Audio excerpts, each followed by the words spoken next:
by Visit Pensacola. We have our press conference here today for our pregame press conference. We're joined now by Gerad Parker, the head coach of the West Division champion Troy Trojans. Coach Parker, would you give us an opening statement to start it off? Sure, thanks. This is a little better. I was telling you before than the Zoom approach here.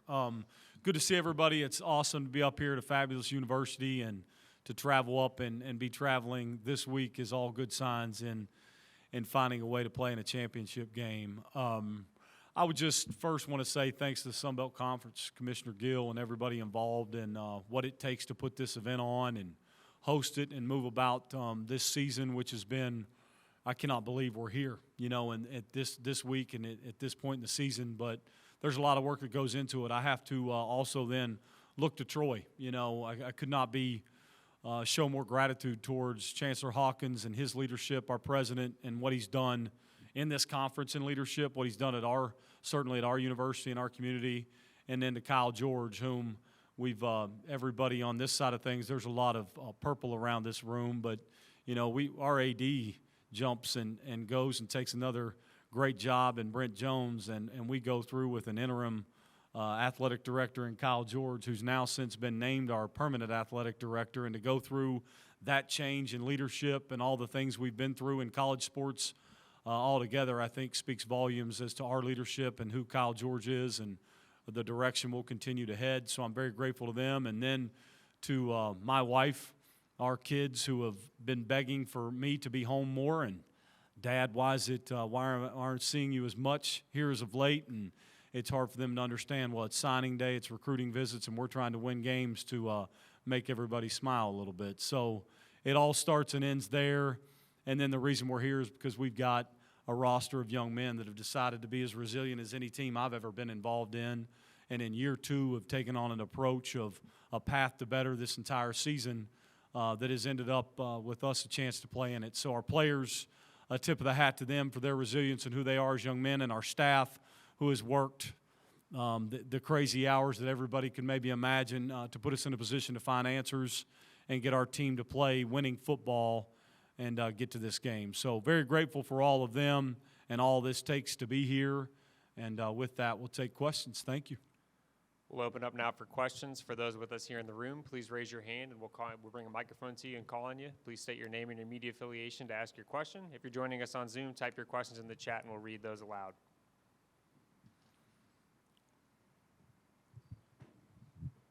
Go ahead, Dave. Dave Rickert, JMU Radio Network. Coach Parker, good to catch up with you. And for folks that don't know, I want you to kind of explain your relationship with Preston Spradlin, the men's basketball coach here at JMU, as you guys have a pretty good background and story, and you guys are pretty close.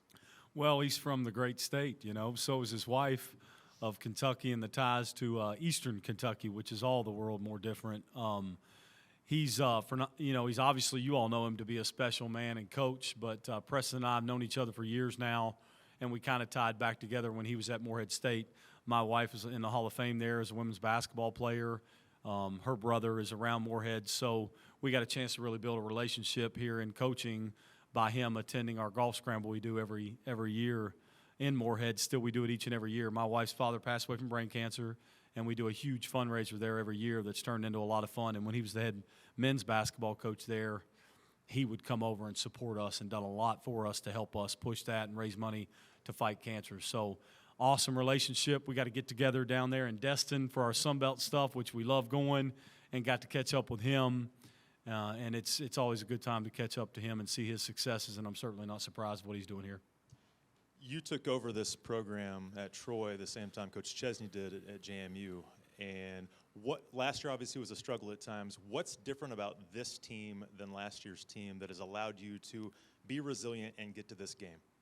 Yeah, I think, if you look at us, we've certainly played better, and that's an easy answer as to finding ways. I think more than anything, I've done my job better. I think it's pretty clear you have to set a direction to the program and hold accountability to the nth degree.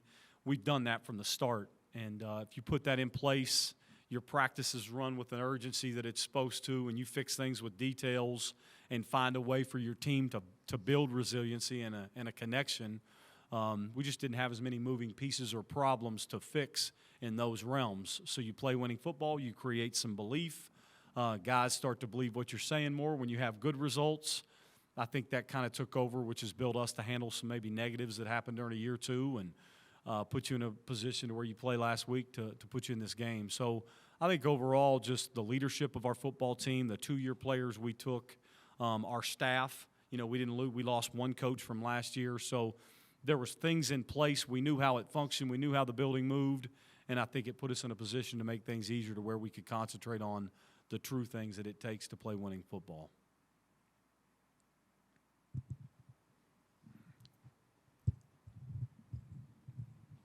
Katie Harper with the Daily News Record. Technically, this is a neutral site game, but you are traveling to a different school and the school hosting it. How do you prepare your team for that kind of environment, even though, technically it is a neutral site game? It's not neutral, right? Nothing about this is neutral. But it's an awesome environment to be in. I think it's the right thing. I told our guys they had to introduce me to the heat when I took this job in South Alabama. Now I get introduced to them to what it's like to play in the cold. Some of our guys don't even know what that means. I do. I've spent my whole coaching career having to do this. So I think more than anything, it's just you want as a coach, and I learned this from Coach Cutcliffe at Duke, you better practice every single thing that you're fixing to get done to you during a game the best you can. So having to worry about silent cadence, having to travel on the road, having to worry about the cold and how our guys will look in it and behave in it. This has really got about every chance of a distraction you could name. And we got to remove distractions because this game's about the game of football. So I think more than anything, we got blessed with a little bit of it down in Troy where it got down in the 40s for us. So we practiced late at night one night this week, went under the lights at game time and got our cold air. So we'll thank the good Lord above for some of that to get ready for this. The rest of it is at the end of the day, you strip all this away, and this is the team that executes and prepares the best going to win the game.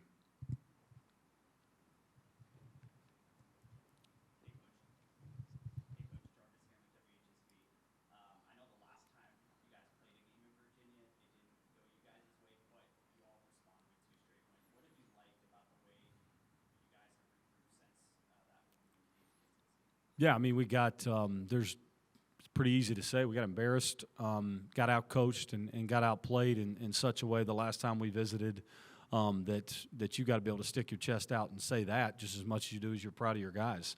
What do you do in those realms? You can hide from it or run to it. We found some different answers, found some different ways to handle it in the last 2 weeks of the year. To make sure that we hopefully put ourselves in a position where you don't represent yourself that way the next time you get a chance like this one. But we're very aware. I also think it's very fair and safe to pull up open wounds without belaboring them too much. But you talk through them. I mean, that's what happened. It's how it goes. Your response is more important than anything. Pretty good response to it to get us to this point, and we'll have to have our best tomorrow night to get any result that we would want. Hey, Coach, Shane Metlin from the Daily News Record.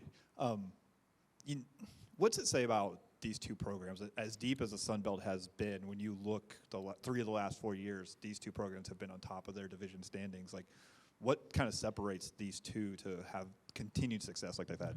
I think there's two similar stories here, right? James Madison, I don't know as much as you all in the room that are JMU fans and faithful, but I know this. My good friend, God rest his soul, was Phil Ratliff. Phil Ratliff was here with Mickey Matthews in 2004 on this staff. He coached me in high school, and they won it in 2004. There's been some national championships here in 04 and 16, I think.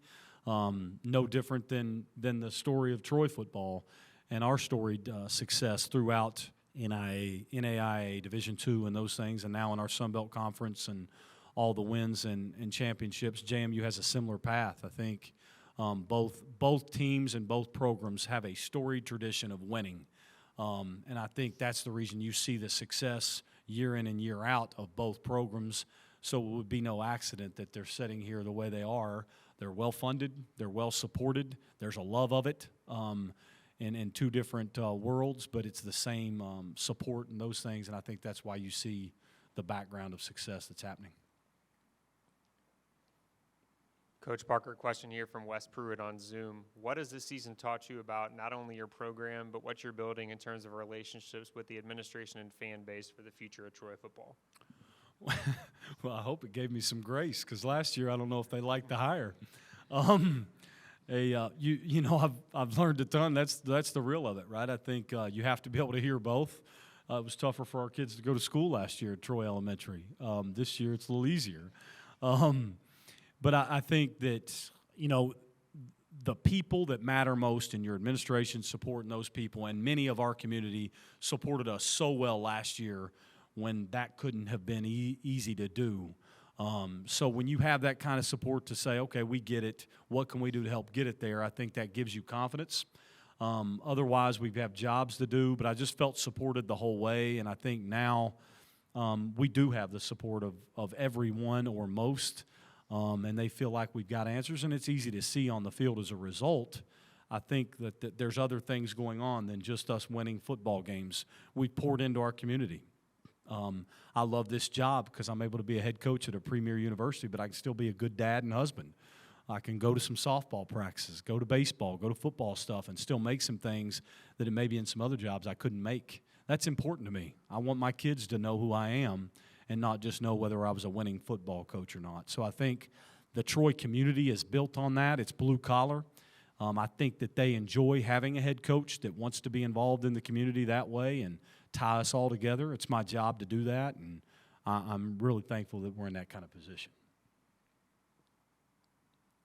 Any final questions for Coach Parker? Give me your thoughts on James Madison, what you've seen on film this week from JMU. You better ask. Well, there's a reason. It's as good a football team as we've seen all year. They're well led and well coached, and Coach Chesney and the rest of their staff. It's a top 10 defense for a reason. They're aggressive. They play third down defense on every down. They'll play zero coverage, man free, bluff you, do everything you want to you, and consume you if you flinch. It's as good as we've seen on tape. Offensively, they attack you and create space. They've got a quarterback playing as good as anybody in the conference and or country. They don't turn it over. He can throw it, and he's mobile. They lead rushing.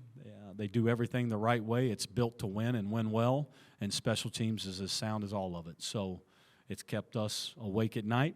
They've done a hell of a job. It's hats off, and we're honored to be able to get to play them.